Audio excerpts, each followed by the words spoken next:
Jordan Wyatt, he asked, is Gigantica the best place I've ever fished? And what lake would I say it's most like in the UK?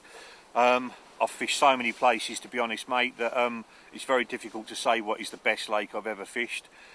Probably my favourite lake in France is Lac de Chanticoq, because it is so wild. It's 16,000 acres, and you really feel like a tiny little person when you're fishing there. And when the wind gets up and the waves are crashing in, you know, it's a proper adventure. Nearly died on that lake as well, where our boat filled up with water and we were trying to play a fish. Only just got back to the bank. The boat sunk as we got into the margins and we stepped out of it holding our hearts. So that's probably my favourite lake. Gigantica is certainly my favourite holiday type venue because the fish are so magnificent. They go missing for 2 or 3 years at a time.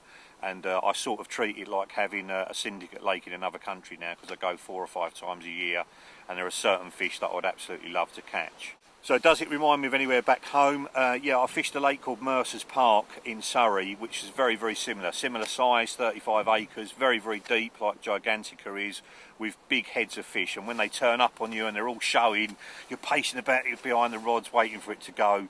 And the fight in deep water is absolutely fantastic. Totally different from shallow water fights. And even a 25 pounder feels like a monster in deep water, where they're you know, just lunging around under the rod tip. So that's the place I'd probably liken it to most. If you fish anywhere that's like a quarry, that's deep, it takes a long time for the lead to hit the bottom, then Gigantica is very similar to that.